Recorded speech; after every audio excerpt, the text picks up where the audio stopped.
our procurement process. We're committed to incorporating those lessons learned. And notwithstanding the member opposite, the lessons learned requires serious responsibility, which they don't. The honourable member for Kitchener Centre. Thank you, Madam Speaker. As the humanitarian catastrophe continues to unfold in Gaza, I rise tonight to follow up on the many times I've called for this government to advocate for a ceasefire, beginning on October 8th and numerous times in the House in the weeks after. Now, after months of pressure from Arab, Muslim, and Palestinian Canadians across the country, first this government's position on a ceasefire changed at the UN just before the holidays, and then various ministers and then the Prime Minister began to finally say the word ceasefire in recent months.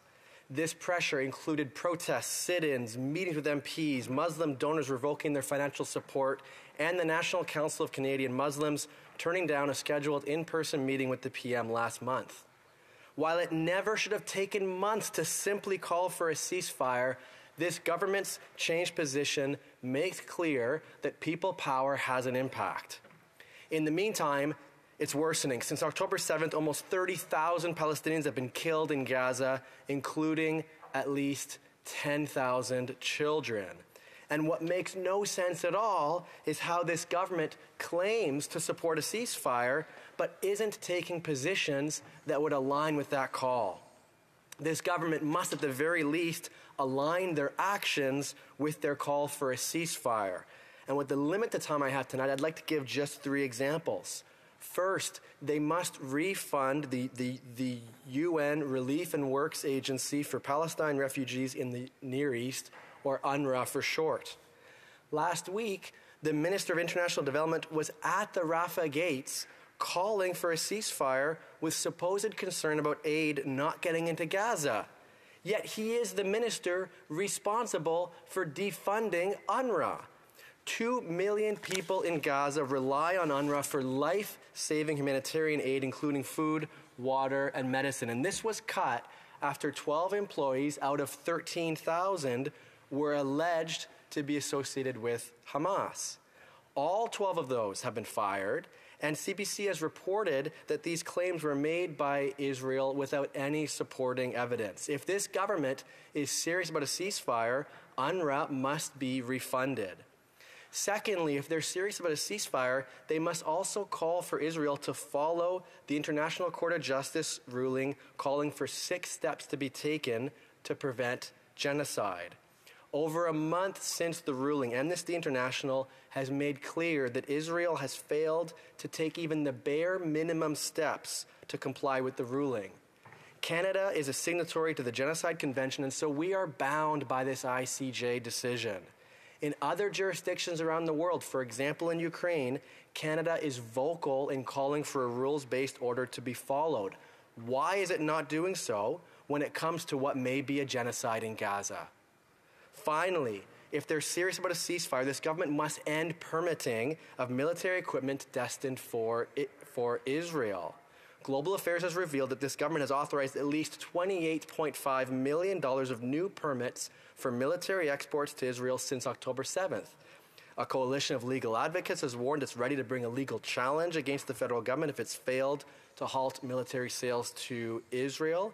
And a coalition of civil society organizations, including Human Rights Watch, Kairos, and the Mennonite Central Committee of Canada, have called for the same. And so my question to the Parliamentary Secretary, if this government claims to finally be in support of a ceasefire, why aren't they taking actions that align with this, like refunding UNRWA, calling for Israel to follow the ICJ decision, and ending all military exports destined for Israel? The Honourable Parliamentary Secretary to the Minister of Agriculture and Agri-Food. Thank you, Madam Speaker. We share an immense grief and our heart breaks for the tragic loss of civilian life. All those impacted are at the forefront of our minds, including all families and communities affected by this violence. Children in particular, Madam Speaker, have been disproportionately affected by the ongoing hostilities. The horrific attacks by Hamas against Israeli civilians still shock us all, and Madam Speaker, I surely do remember because October 7th was the birthday of my 40th anniversary. And we are unequivocally in our condemnation of Hamas' terrorist attack against Israel and the appalling loss of life and the heinous act of violence perpetrated in those attacks. And I do want to thank the member from Waterloo, Kitchener-Conestoga, Kitchener-South Hepler, and Cambridge for advocating for solutions that both respect the Jewish community and the Palestinian community. Canada condemns Hamas' unacceptable treatment of hostages and calls for the immediate and unconditional release of all remaining hostages. And what has been happening in Gaza is catastrophic. With the humanitarian situation in Gaza already dire, the impacts of an expanded military operation in Rafah would be devastating for Palestinian civilians, as well as for foreign nationals who are seeking refuge. They have nowhere else to go, and, as the minister has said, asking them to move again is simply unacceptable. The price of defeating Hamas cannot be continued suffering of all Palestinian civilians. And the violence must stop. That is why we have been calling for an immediate and sustainable ceasefire. This cannot be one-sided.